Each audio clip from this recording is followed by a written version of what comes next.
Hello and welcome to Tea Break Film Reviews. My name's Michelle and today I'm going to be reviewing Spider-Man Into the Spider-Verse.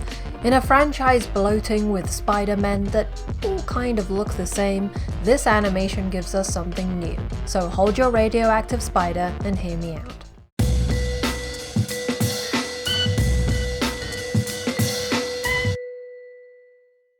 Before we start, please consider subscribing to help support this channel so we can keep making videos like this. Spider-Man Into the Spider-Verse tells the story of Miles Morales, a teenager who becomes a superhero and teams up with other spider-powered individuals from different dimensions to defeat a very large, very square bad guy. Let's go straight into why I'm calling this the best comic book film ever. It's because of the ingenious visual storytelling that pays homage to the physical experience of reading a comic book.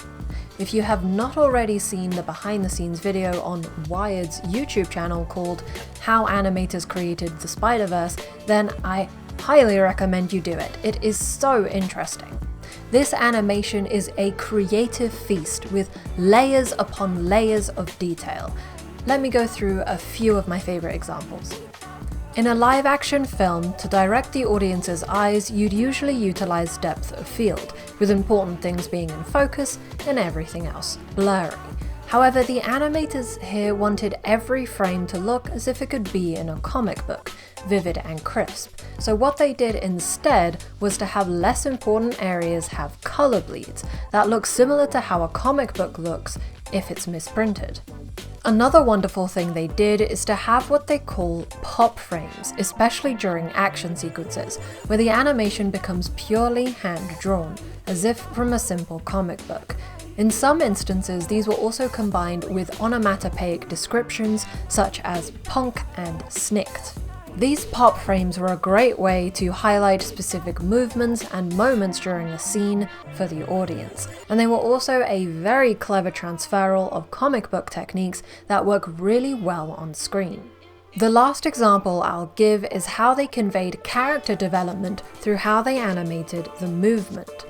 When Miles and Peter Parker are swinging through the trees, Miles goes from being animated in twos, where the same image is used for 2 frames, to being animated in ones, where his position changes each frame. Peter Parker is in ones throughout the whole sequence, and this effectively conveys how inexperienced Miles is in comparison. But it was imperceptible. The audience didn't necessarily see the difference, but you could feel it. As VFX supervisor Danny Dimian puts it, we had an opportunity to create a new visual language, and I think they absolutely succeeded. They threw the cinematic rulebooks out the window and thought how best to convey one medium in another. And it's not even just the comic book element that was well done, but the film element too. The camera in Spider-Verse creates some truly breathtaking moments. As Miles is scaling the building going from horizontal to vertical, the camera stays level with him, meaning the background suddenly shifts. This creates a disorientating awe when the rules of the environment are broken, similar to how Ariadne flips streets upwards in Inception. When Miles takes a leap of faith and New York is turned upside down, I could feel the fear, the vertigo, and the depth of the city. They also made some great decisions with the editing. They used long shots when Miles is comfortable and in his element, just like at the start when he's walking down the street. But then when he starts his new school, there's a frantic pace to the editing. There's close-ups of books, his face, clocks. It's stressful, just like the experience is for him. Then there is the sound design and score. Just like the other technical elements, everything had a reason to be there. When the hero finally becomes one with his power, there wasn't the obligatory swelling orchestral music. Instead, we get hip-hop with an orchestral motif on the side. This was a memorable combination that represents who Miles is, as well as still being cinematic. All of these individual elements came together to create the best possible story for this character. You can't just transfer this template over to another film, because it has been uniquely constructed to fit Miles' character. A perfect way to exemplify this is by looking at the introductions of the other Spider People, each with their own unique characterizations.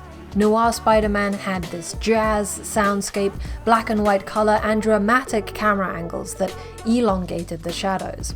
On the other hand, Anime Spider-Girl had the upbeat electronic soundtrack, kawaii graphics, and those signature anime eyes. In terms of character development and story, I really enjoyed Miles' arc. Everyone can relate to the experience of being a teenager and figuring out where you belong, but I loved how strongly connected his growth as a superhero was to his growth as a son, and simultaneously how his father was learning how to be a better dad. Given how important family is to every Spider-Man, it was nice to see how that element of this character was developed within this film. The other Spider People, however, were pretty basic in comparison, but their audio-visual representation was so strong that there is plenty of room for emotional development in any future installments. A character that surprised me was Peter Parker. As the OG Spider-Man, it was unexpectedly hilarious to see how disappointing his life has become in his dimension.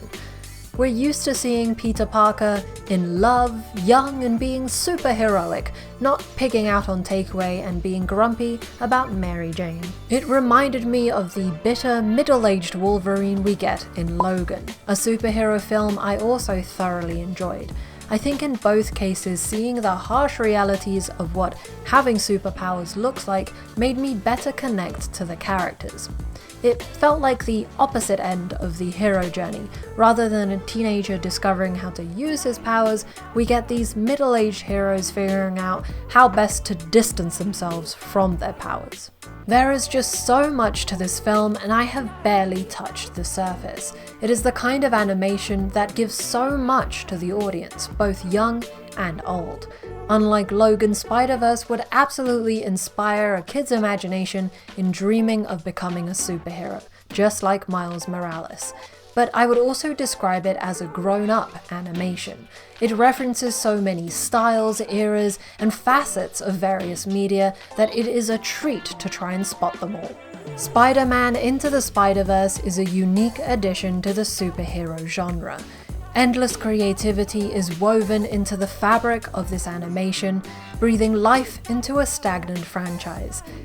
It is worthy of every award it has been given, and I look forward to seeing what they come up with in the sequel. Thank you for watching.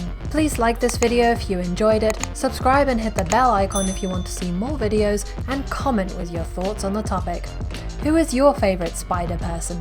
For more film content, feel free to follow us on Twitter, Facebook and Letterboxd, links in the description. Otherwise, this has been Tea Break Film Reviews. My name's Michelle, and I hope you have a great day.